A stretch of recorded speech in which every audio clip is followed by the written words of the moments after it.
মহাকাশ সম্পর্কিত নিত্য নতুন গবেষণা, আবিষ্কার ও উদ্ভাবন নিয়ে প্রায়শই আলোচনায় আসে মহাকাশ গবেষণা সংস্থাগুলো, যার মধ্যে উল্লেখযোগ্য হলো আমেরিকার নাসা, রাশিয়ার রসকসমস এবং ইউরোপিয়ান স্পেস এজেন্সি বা ইএসএ। মহাকাশে অনুসন্ধানী অভিযানে যাওয়ার মতো দুঃসাহসিক কাজ যারা করেন, সেই নভোচারীরা কত বেতন পান সেটা কি কখনো ভেবে দেখেছেন? তাহলে চলুন আইটেকের আজকের পর্বে নভোচারীদের বেতন নিয়ে আলোচনা হয়ে যাক।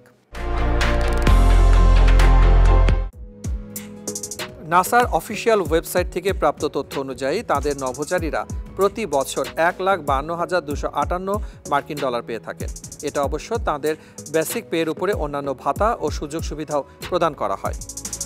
তবে বেসামরিক খাতে নভোচারীদের থেকে মিলিটারি থেকে আসা নভোচারীদের বেতন কাঠামো কিন্তু ভিন্ন হয়ে থাকে, কেননা নাসার হয়ে কাজ করার সময়ও তাদের মিলিটারি খাতের চাকুরি বজায় থাকে।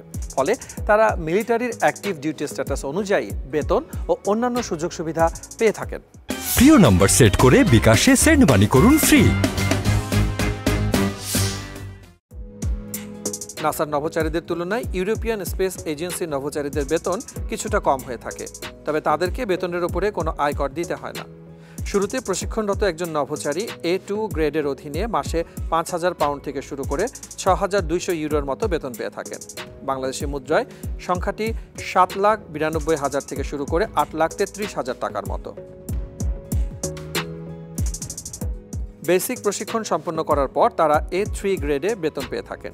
এক্ষেত্রে তাদের স্যালারি রেঞ্জ 6,194 পাউন্ড থেকে 7,713 ইউরোর মধ্যে, বাংলাদেশি মুদ্রায় যেটি 9,77,793 টাকা থেকে শুরু করে 10,27,932 মধ্যে।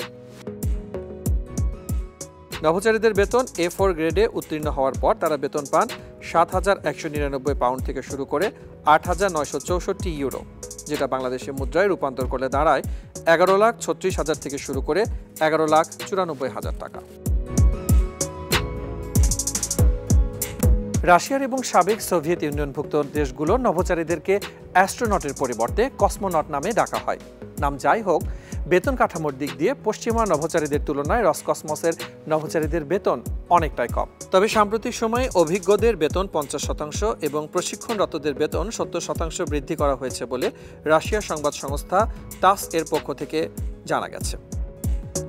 টাসের দেওয়া তথ্য অনুযায়ী রসকসমসের প্রশিক্ষণরত নভোচারীদের মাসিক বেতন 3 লাখ রাশিয়ান রুবল এবং অভিজ্ঞদের বেতন 5 লাখ রাশিয়ান রুবল।